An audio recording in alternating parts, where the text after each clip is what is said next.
Hello, people of the internet. Welcome to another episode of SlamTube here on Pez of the Mind. I am James Phoenix. With me is Chris the Mole. Hello.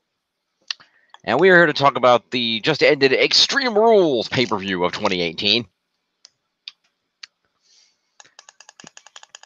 So we're just going to go ahead and jump right into the matches. Of course, all the pay-per-views are a little bit longer now because, or at least have more matches because of the whole cross-branded thing. So got a few to get through. So pre-show notwithstanding, because we don't cover that. The first match of the night saw the B team actually manage to defeat Matt Hardy and Bray Wyatt for the Raw Tag Team titles. Yep. Which good for the B team. They've been entertaining. Yeah, I agree. They deserve it. I mean, you could argue the Leaders of Worlds were a big team, but they kind of fizzled out. A little bit. But they could always come back, obviously. Mm-hmm. The reason they fizzled out is they stopped writing for them. That's it. Pretty much.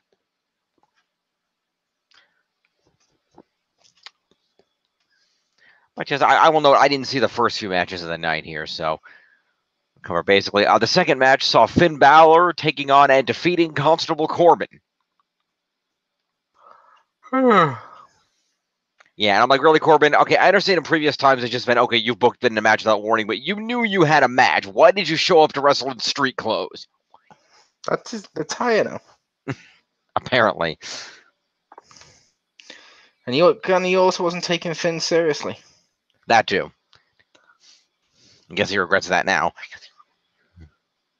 We all regret that now because we had to watch Finn wrestle.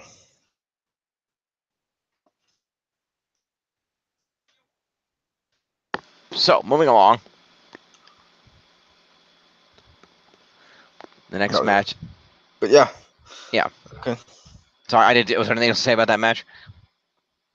No, nothing. All nothing. All I said was yeah, we all had to suffer from watching Finn, and you just went and suddenly came back and went, yeah, let's move on. And I'm like, sorry. Wait, what just happened? Sorry. Mm-hmm. All right. Finn fanboy match? No, it's not that. Something. The phones are ringing. I just wanted to hit it and stop the ringing, or it would have just kept ringing. So next up, we have the SmackDown Women's Champion Carmella taking on Asuka with James Ellsworth in a shark cage, and I don't remember that stipulation being announced in advance. It was. Okay.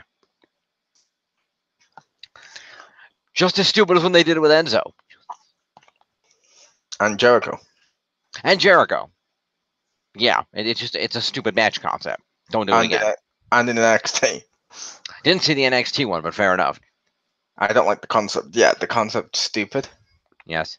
And going into it so far, every time so far, the person who's in the cage, whoever's against them, loses. Yeah. Due to them throwing a weapon or something. And at least this one was more imaginative, because like the Jericho one was literally exactly the same as the fucking NXT one. Like the ending was exactly the same ending. And you're like, oh. Okay, like he did the same stuff. I'm like, oh. Yep. This was different, where he dangles down, gets the ass kicked out of him by Asuka, so they lowered the cage. That's what I said. But yeah, and as they've lowered the cage, then Carmella comes in and just shoves her right into it. Yep. So that worked. And Carmella did successfully retain the title because of the assorted James Ellsworth situations. Yep, and then Asuka basically killed him afterwards. Yep. He was not ready for Asuka. All right. And then we had a United States Championship match that saw Shinsuke Nakamura defeat Jeff Hardy very quickly. Is anyone surprised? No.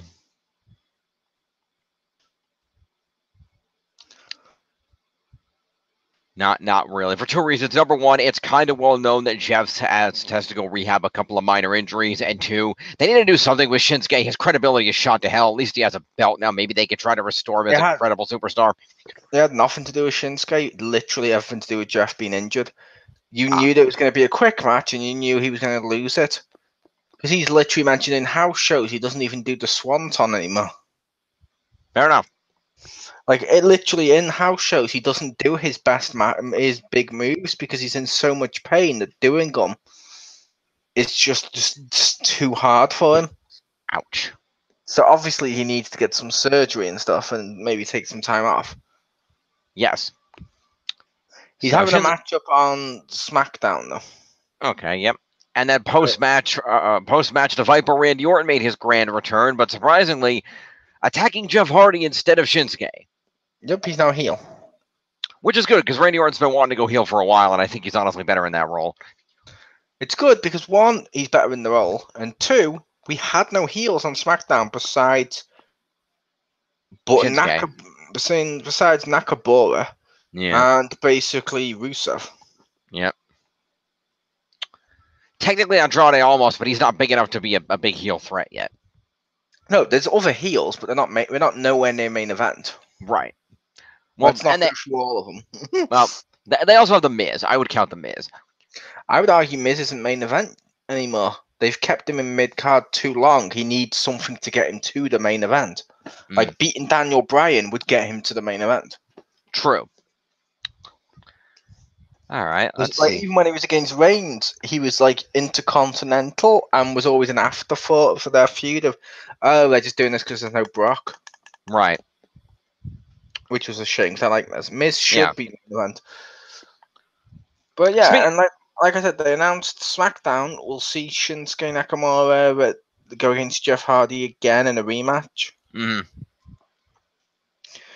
I'm reckoning on SmackDown, Orton's going to attack Jeff Hardy backstage or something like that, and it'll probably be oh no, he's done something, no, and then they turn around and he's already beaten up with the stuff over him. Yep. That makes sense.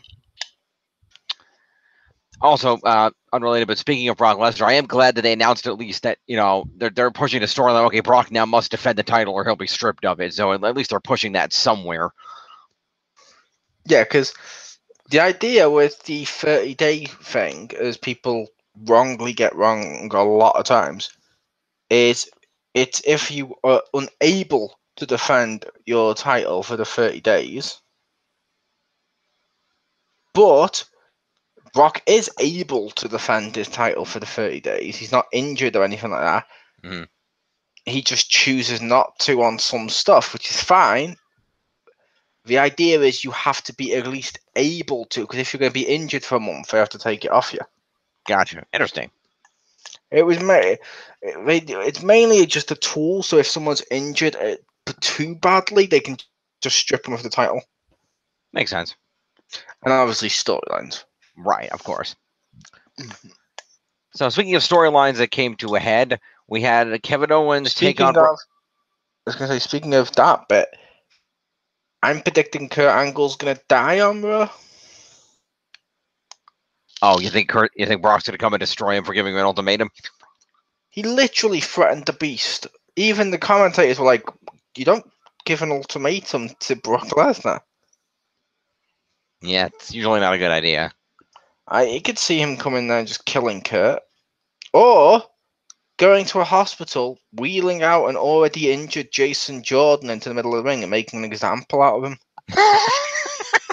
Oh, God. That's like Brock shows up in an ambulance, wheels out an already injured Jason Jordan, starts F5ing him on a stretcher and shit. It would be the greatest and the most ridiculous thing ever they've done. That's true, it would. I would not object to seeing that. I'd just be like, why? He's already dead at this point. Yeah. Speaking of people getting assaulted by crazy, strong, unstoppable superstars, Kevin Owens took on Braun Strowman in a, hey, remember that Hell in a Cell that happened here years ago match? No, it wasn't anything to do with that wasn't a Hell in a Cell.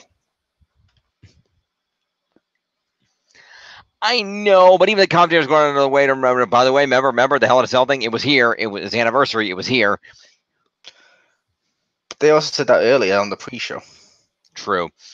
Either way, they went back and forth. I give Kevin Owens credit for being very smart and handcuffing Braun Strowman to the ring rope. That was a good strategy. Didn't pay off, but it was a good strategy. No. You don't think so? One, Braun's able to throw a car, and you put little handcuffs on him. Yeah. And number two, it would have been a good strategy if he'd ran like fuck and got out there instead of stopping, looking at him going, and then trying to leave. Right. That would have been a smart strategy. Doing anything other than posing at him, laughing at him, kissing him, and then trying to go and then leaving to give him time to break out, it would have been a smart strategy. Yeah, fair enough. And then I guess the whole thing ended with both men on top of the cage, and Kevin Owens got thrown off and sent crashing through an announce table, which did, by the rules, end up resulting in Kevin Owens winning the match, but Braun did not care. Yep, and I think we all know why. Why? Well, they literally did an Extreme Greatest Royal Rumble a couple of months ago. It wasn't that long ago since Greatest Royal Rumble. If they hadn't suddenly booked that at the last minute with them doing this cage, or if, because you could basically tell if it being a cage, that's how Kevin Owens is going to win.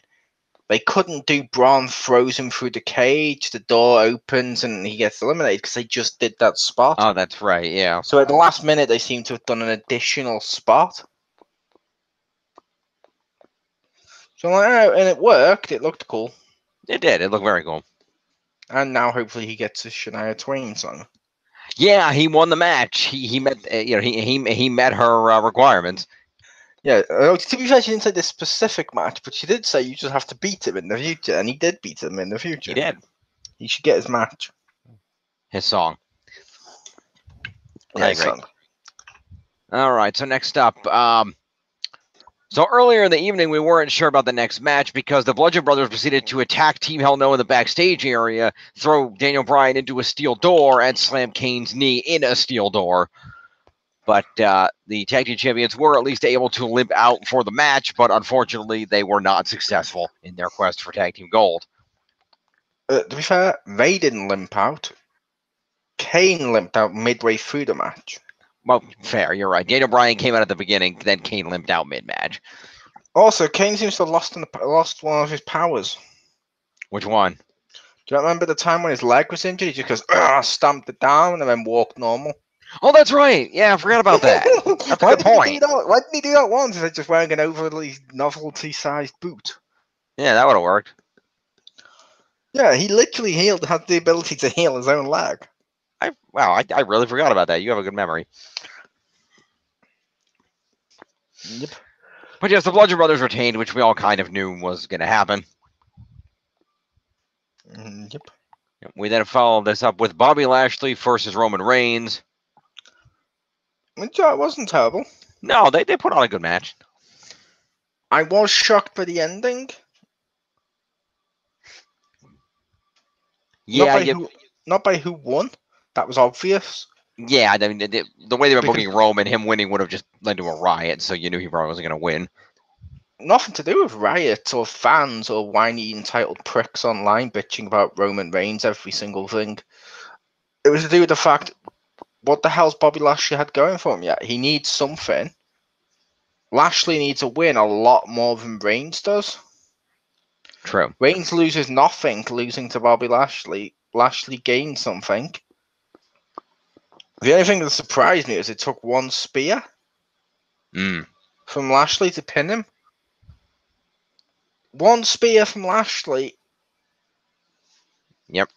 Reigns down. The guy who kicked out of, what was it, 10,022 AAs against Cena, 5 F5s at WrestleMania, but one spear from Lashley. They better have been doing that to build Lashley up to put him against Brock. I hope so. Because Lashley's finisher is now just the most powerful finisher ever. Yep. It's worth at least 5 F5s. Something like that. Which is really saying something considering that despite getting destroyed the entire match, it only took one F5 to fell Braun Strowman. Yep. Yeah, the F5's been ridiculously strong, except for Reigns kicked out of it to make Reigns look stronger, maybe. Yeah. And when it comes to the Lashley one, his one spear, and it's like, yeah, Reigns gets pinned in it. one spear. One It wasn't spear. even a good spear. Mm. I'm just gonna say that it wasn't a good spear. They should have moved backwards so Lashley could have got some more distance in his run. Mm-hmm. Because it looked more like Right. it looked more like a spine buster than a spear. He didn't quite manage to hook it into a spear and do the dive as he did it. Yeah, there wasn't enough distance for him to maneuver. But Yep, Lashley with the victory. We then move on to an Extreme Rules match for the WWE Raw Women's Championship. Alexa Bliss with Mickie James in her corner, successfully retaining against Nia Jax with Natalya in her corner. This was entertaining. Yeah, as expected. Mainly because I knew she was going to get involved the second they announced it. Ronda was there. Yep. And so far, Ronda hasn't been in a bad segment in WWE. No, they've been very good about booking her. Every one of her matches and segments and stuff has been entertaining as fuck. And this was entertaining as fuck. Yeah, and I look forward to her getting her hands on Bliss. Agreed. And I'm thinking maybe SummerSlam for the title. Yeah, that wouldn't surprise me. You could argue it's too soon to put the belt on her, but I argue when she's more popular than any of the guys on the roster as well, you kind of should strike while the iron's hot. Yeah, exactly. Obviously, sometimes that people do that. Oh, they deserve it. They've been there for a long time. They deserve. No one fucking deserves anything. Mm-hmm. In wrestling, it's all about who's the most popular. Yeah. And who's going to make the most money. They're going to make a shit ton of money off Ronda Rousey. Put the title on her. Yeah, I say go with it. Makes sense to me. But yes, Alexa retains for the time being.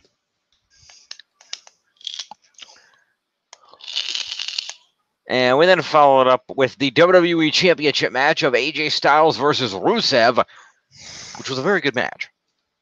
Yep, this was probably match of the night. Yeah, this was excellent. I'm disappointed AJ won.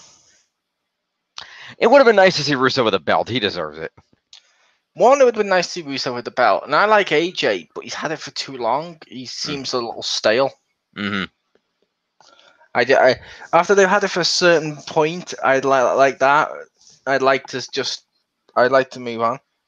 Yeah, I can understand that. Personally, I'm okay with Brock having the title because he keeps having gaps in between. Therefore, when he does show up, it's not as stale to me. Mm-hmm. But if I'm seeing AJ every month with the title, always doing the same types of promos and storylines, I'm like, oh. Mm-hmm. Yeah, I'm wondering who or what they're building him up for, because SummerSlam is coming and he needs a big opponent, and I'm wondering. Unless heel turn Randy Orton goes over to him, but we've seen that already. We have seen that. But to be fair, I don't think we've seen heel Randy Orton versus face AJ. Well, that's true. They were the other way when they fought. That's right. Yeah, that feud is opposite. Yeah, so that could be fun. Or what could they possibly do to give us a big at WrestleMania? If only there was someone on the SmackDown roster who was guaranteed to, here comes the money. Your new WWE champion, Shane McMahon. His name is McMahon. As much as I like Shane, I don't put anything past them. To be fair, they're entertaining. That's true. You're not wrong. And his dad's been world champion. True. And he can out wrestle his dad. That's true. Yeah, I'm just trying to figure out where they're going with the SmackDown thing, because it's like, okay, I'm not sure exactly what's going on with the Orton situation. It's assumed that Bryan and Miz are probably going to move in their direction. It's like, who does AJ have to defend this thing against? Superstars Shakeup has officially been announced for the day before SummerSlam. And your new WWE champion, Jinder Mahal.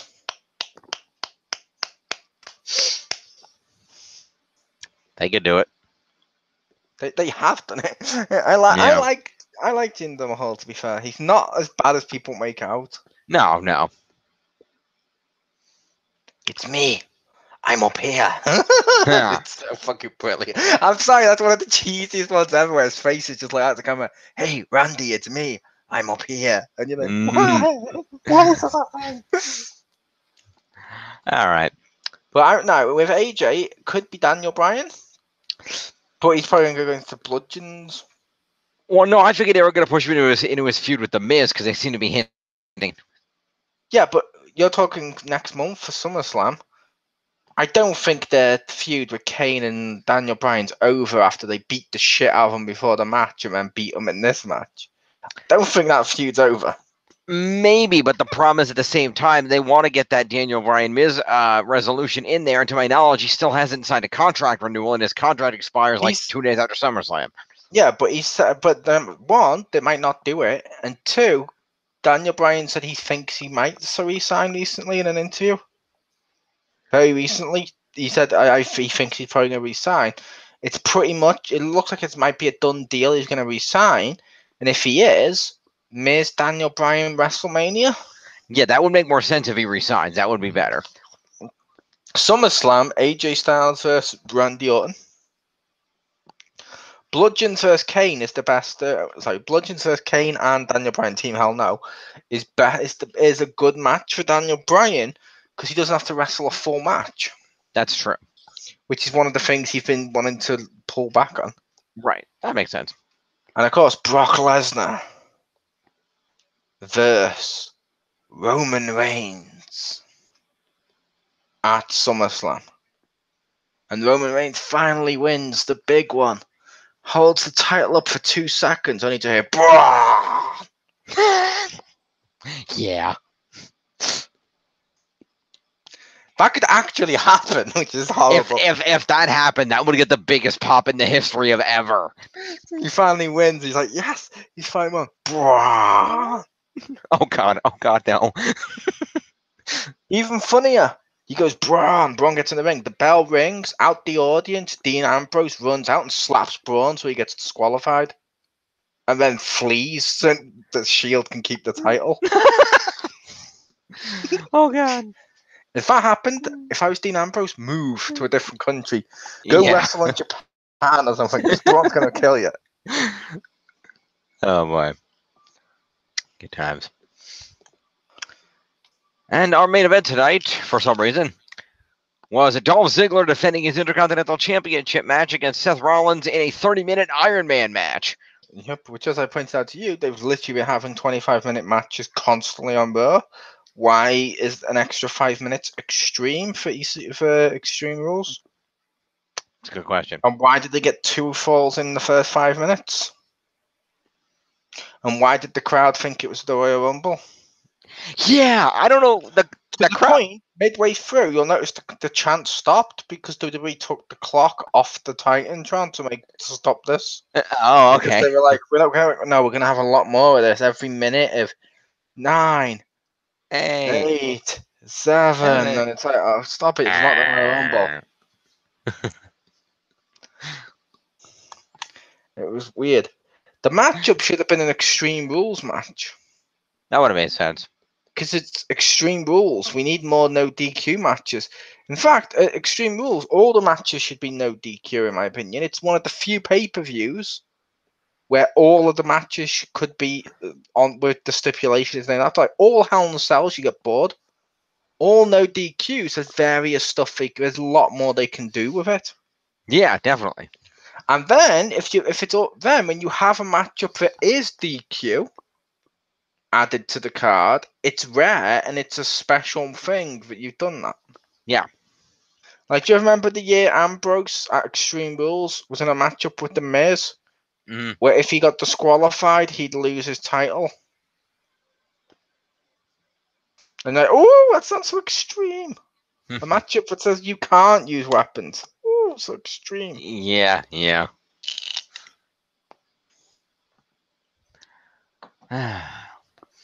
But yeah, I mean, they put on a great match. I won't deny that they put on a great match, despite the constant interferences from. Yep. Where was Sasha and Bayley?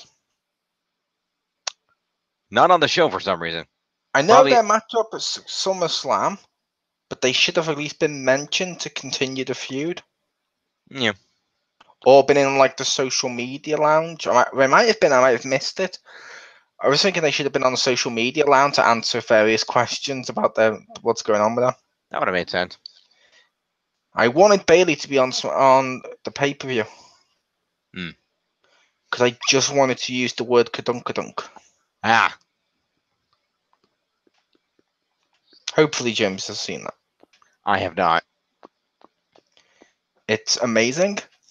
There's a photo on, I think it's Instagram, Okay. of Bailey hugging. Who was she hugging? I think it was Natalia. Okay. Yeah, it was Natalia. And the first comment is Batista going, "Ooh, Bailey's got that kadunkadunk. You go, girl," winking face. Then Natalia then posts a picture of her hugging Sasha, and the caption is from Sasha, "I just wanted to play catch up with Bailey because she also took this picture. Hashtag kadunkadunk."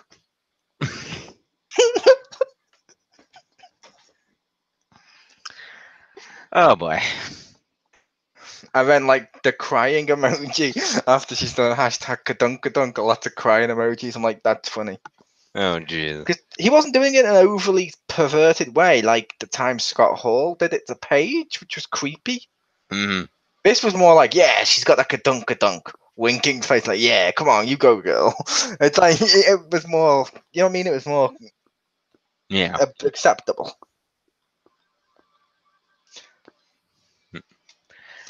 All I right. found kadunkadunk funny. Yep. So Dolph retained after Kurt restarted the match, and that was Extreme Rules. Yep. Final thoughts? It was not extreme enough. No, not really. Match of the night was definitely AJ. Also, the Seth Rollins matchup had another problem. Because those two were used to having long matches, and it might not just be that, but they're so used to having non-Iron Man matches. Mm-hmm.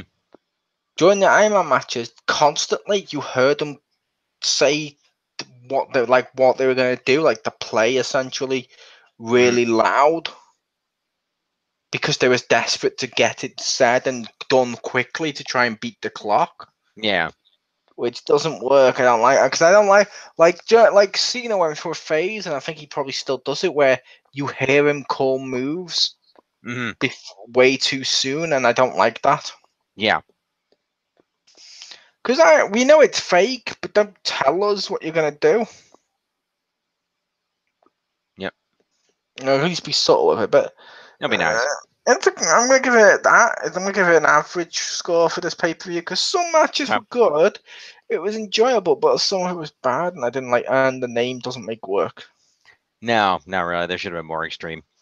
I agree. I mean, most of the matches were solid matches. It was an entertaining show, but there was a lack of extreme, and there were certainly some parts that could have been improved. So I'd throw it 85. You know, a solid. You know, a B. It was a good entertaining pay per view. Nothing. You know. Nothing out of this. I was also shocked Hulk Hogan didn't appear. Yeah, a lot of people thought that after the announcement earlier, but apparently not. Yep, because as much as racist Hogan has now been re-allowed back into the WWE Hall of Fame, I don't think he should have been. Mm-hmm. I thought he might appear on there. I'm guessing he's going to appear on Raw. I can see it. I'll be honest, I didn't even know that he'd been suspended from the Hall of Fame. Yeah, he got suspended straight afterwards. After the stuff came out, they suspended him, rightfully so. Like when they got him off there, they said he was no longer in the Hall of Fame and stuff. I can understand why they would do that. Making Abyss scream, "No, my ring! No!" That didn't happen. No, But it should have. It should have. But on Raw, he is going to appear, and he's going to challenge Braun Strowman, brother. And that's how he dies. Sorry, like what? His back's not in the best condition. One power slam. Yeah. One power slam. His back's just going to break. It is. It is. All right. Well, this has been Extreme Rules. His back will explode like his pants every time he looks at his daughter. There you go. There you go. That works. At any rate, this has been Extreme Rules. Bull, thank you for joining me. Pleasure. We'll see you next time, folks.